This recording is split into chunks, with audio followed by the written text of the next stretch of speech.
ñoom si seeni méthode bu ñu jéem mënul dañuy sos ànd ci avec une certaine complicité seeni nit ñu bind di wax man dama na duma tontul kenn waaye dinaa leeralal Sénégalais yi ba Sénégalais yi nand ne kon nii la demee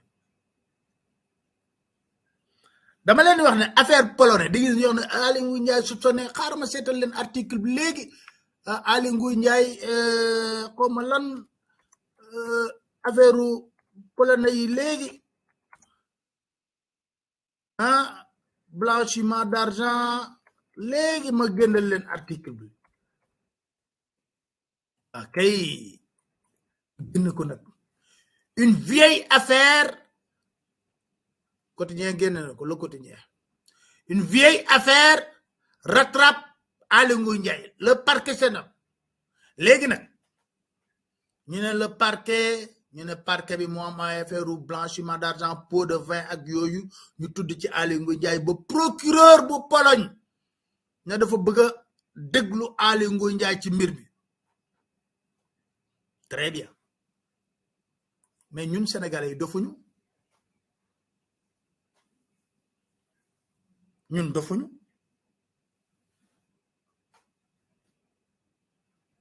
28 juillet 2020 ba bëgg léegi ñaata at la du ñett xam nga dama dem lijjanti ba yëpp seen dossier yi peut-être li ñuy def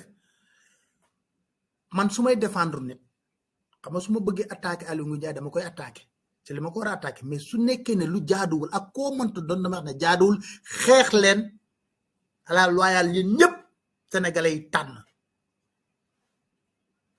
2020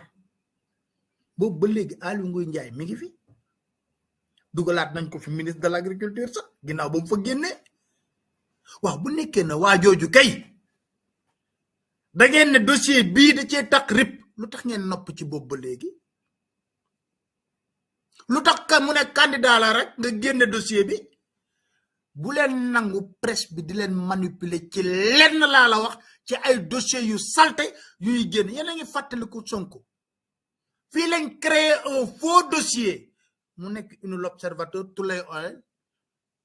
ñu génn ko ñu ne Tulay Oil da ko jox xawma ñaata pour mu campagne te boobu Sonko mi ngi am problème sax premier jour campagne am oto parce que ñi luye oto yépp dañ leen jox ordre ne leen bu luye oto Ousmane Sonko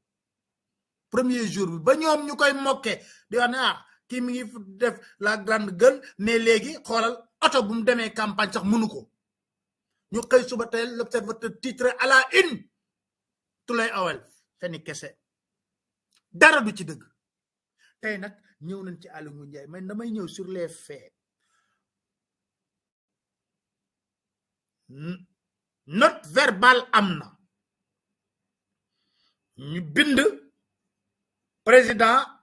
Macky Sall dañ ko ci defal note technique moom président Macky Sall kon moom xamoon na ko bu baax a baax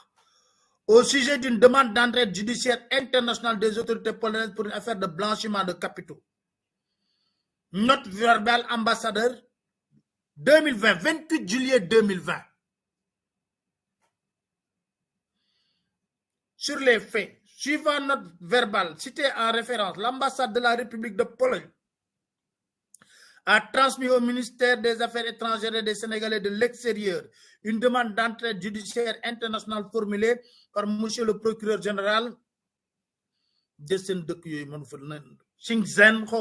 et relative à une procédure de blanchiment de capitaux. L'enquête ouverte par les autorités judiciaires polonaises concerne les irrégularités sur un contrat fictif portant sur une licence d'exploitation minière conclue entre la société commerciale African Investment Group SA et la société ABS FZE, siégeant aux Émirats arabes unis pour créer un fondement légal dans le but de détourner des fonds par l'intermédiaire de cette dernière. Dans sa demande d'entraide, l'autorité judiciaire requérante sollicite l'exécution d'un certain nombre d'actes de procédure, notamment l'audition en qualité de témoin de M. Ali Ngouille Ndiaye, alors ministre de l'Industrie et des Mines, et que l'établissement, le cas échéant, d'affaires pendantes en justice et concernant des pots de vin qui auraient été acceptés par des représentants de son département. Sur la procédure applicable à la demande. Au Sénégal, l'entraide judiciaire internationale en matière de blanchiment de capitaux est spécialement régie par les dispositions des articles 138, 139, 155 de la loi N218 du 28 février 2018 relative à la lutte contre le blanchiment de capitaux et le financement du terrorisme. Les demandes d'entraide émanant d'un État tiers se rapportant aux infractions de blanchiment de capitaux sont exécutoires sous réserve du respect de certaines modalités prévues aux articles 139 et 157 de la dite loi. La demande doit contenir ñoom ñëpp ñu bind de ñu def demande bi yëpp jox ko président de la République mu jot ko moom 2020 waaw ñun sénégalais ñuy laaj lu tax loolu ba mu amee président waxul ne Aly Ngouille demal nga wuy ji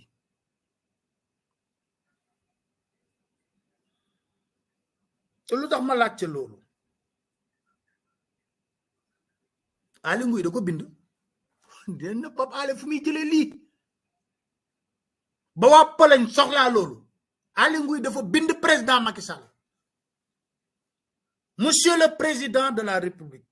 suivant note verbale citée en référence, l'ambassade de la République de Pologne a transmis au ministère des Affaires étrangères du Sénégal et de l'extérieur une demande d'entraide judiciaire internationale formulée par Monsieur le procureur général et relative à une procédure de blanchiment de capitaux. L'enquête ouverte par les autorités judiciaires polonaises vise des irrégularités sur un contrat fictif portant sur une licence d'exploitation minière qui aurait été conclue entre la société commerciale African Investment Group et la société AVSZ siégeant aux Émirats Arabes Unis, dans l'optique de mettre en place un artifice afin de détourner des fonds appartenant à autrui.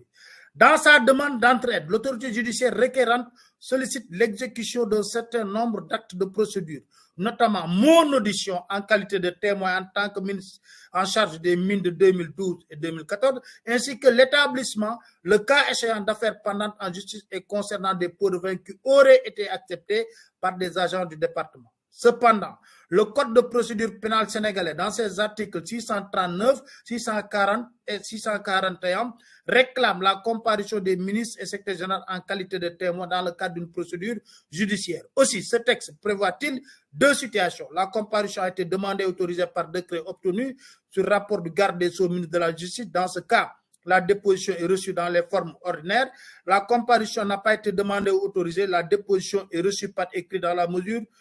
la demeure du témoin par le premier président de la Cour d'appel. En conséquence, je me soumets à votre entière appréciation de conduite à tenir par rapport à cette affaire.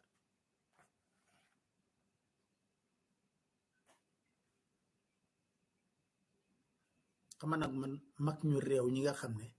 dañuy nekk si saa bi man duma ci sonn ñoom ñëpp dama leen di dàq noppalu parce que man fii ku réew du fi nekk. ok xam lu tax may def lii c'est pour vous préparer ci lan daneen defar ay dossier yu salte tegal ko ñëpp ñi nga xam ne dañoo fas yéene doon candidat ku bañ a dégg leeral yi ma leeral yi ci Aly Ngouille Ndiaye suba bu kenn am ngoru na ma Pape Alé dossier bi loo ci xalaat parce que dañuy defar réew mi ci kaw dëgg ak ay valeur xaw ma ndax dégg ngeen ma am déet génneel nañ Aly Ngouille Ndiaye benn dossier de blanchiment bu daté de 2020 te ba ñuy génne dossier boobu xam nañ ne Aly Ngouille Ndiaye bind na Macky Sall ne ko lii ak lii ak lii lañ wax dañ ma sàkkoo déglu yow nag yaay président de la république comme yaay président de la république maa ngi lay laaj nga autoriser ma man ñu déglu ma leeral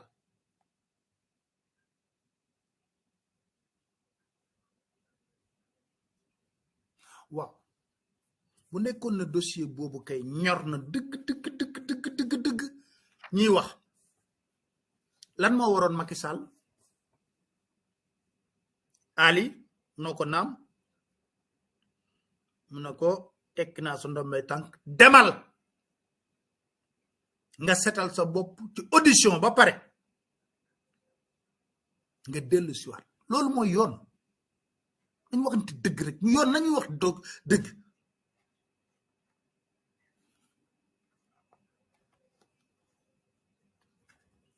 parce que dama leen di préparer si lu leen xam nga mooy lan mooy façon dossier bu ne comme niñ ko génne leen Ousmane Sonko duñ ko génne laat ñeneen te bul pare waaye dama ne leen lépp luñ fi lal ci ay kàcca kitar ma génne leen kon bu ñuy wax dossier 2020 de blanchiment d'argent bi Macky Sall yégoon na ko 2020 ak léegi ñaata la du 3 ans lan moo ko waroon moom en tant que président de la République ma kàccit ma ci Ali yow lañ ci tudd demal wuyu mais lu tax defu ko ñu bàyyi ba nekk léegi nag ci seen xeexu politique ñoom la concerné ñu génne dossier bi nag xam nga suspicion fan lay amee dossier bi ñuy wax ne dossier secret ñu xëy suba teel ñun ñëpp gisandoo ko en même temps ci plusieurs journaux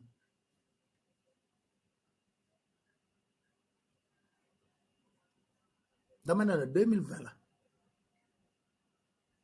te diggante bi Aliou Ngaye jógee na foofu nekkaat na fi ministre de l'agriculture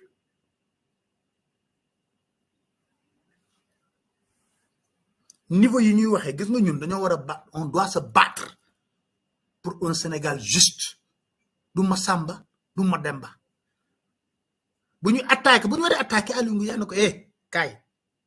Aliou nettaluñu lii nan la demee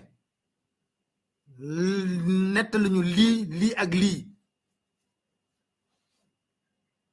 nan la demee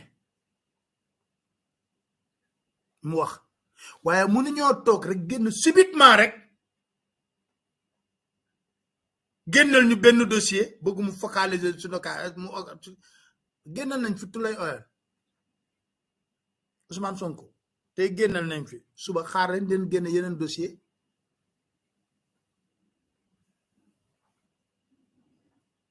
den génn lu moo tax xam naa Aly Ngouille ci boppam sax dina jombi ne ma waa Pape Alé fan la jëlee lii parce que document xam nga ñun yëpp dañ ko doon yor garder ko